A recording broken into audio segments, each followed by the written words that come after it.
SMT Nation, welcome back to the channel. We're glad to have you.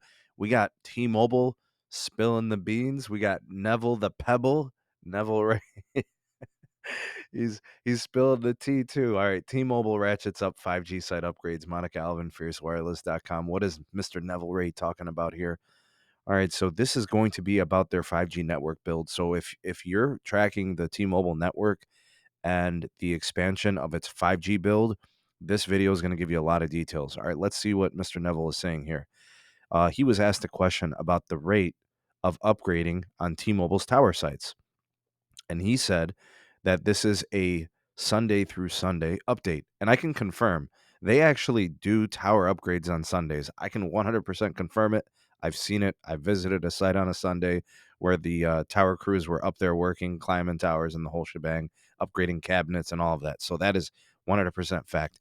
Anyways, he spoke to the rate. He said 900 sites have received a radio upgrade in the mid and or low band in the last week. Okay, so I think it's been about 900 sites. I think that's been like that for about a year now. So that pace seems right on par with what they've wanted to do. I think initially they were at like 700. Now they're up to about 900. And I think they've held that pretty consistently. I don't see any reason to not think that it's deviated from that. Interesting thing here is that they did mention mid and or low band. That means some sites are getting mid band because they already have the low. Some sites are getting low and mid band and, whatever else. All right. Or some are just getting low band. So every site's different. So they're not actually doing it all uniform, which it just kind of depends on the tower site. When did it receive its last upgrade? How much new gear is up there? Anyways, he spoke more to the cell site upgrades. He said we're on our way to more than 50%, and he called it a moving target because of the fact that they're in the process of decommissioning Sprint sites. Okay, and probably even some T-Mobile sites where the Sprint sites were better, right? Those Sprint keeps. So he said we have tens upon tens of thousands of low band and 2.5 gigahertz sites. That translates into millions of T-Mobile customers getting an upgrade in a week's time. All right, good job of doing some math there. Whatever. Let's see here. What else? Okay. So he said the next big goal is to cover 300 million people with the N41 5G Ultra Capacity end of 2023. So that would be essentially 2 years from now. So we'll see how that ends up. We'll be revisiting that. They say they're at 200 million now. That last 100 million is going to be way harder than the first 200 million. And they really need to densify. The 200 million number is 100% exaggerated. In my experience from what I'm seeing, at least I can speak to the Cleveland market. It's probably the 5G UC is probably on every third or fourth site. So they're really not where they need to be to cover, true pops, but that's fine. They can continue to work on that. They've got a couple of years to hit their target.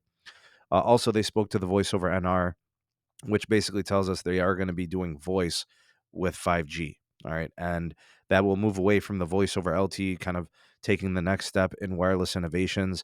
And they say here, they're going to push it. They say we're driving very, very hard. And I agree. I think they are. They really want to be the first to do this on a national scale.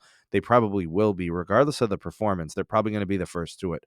They like to do that. They like to be the first in everything. So they will push that. I think they do get there in terms of that announcement and all of that.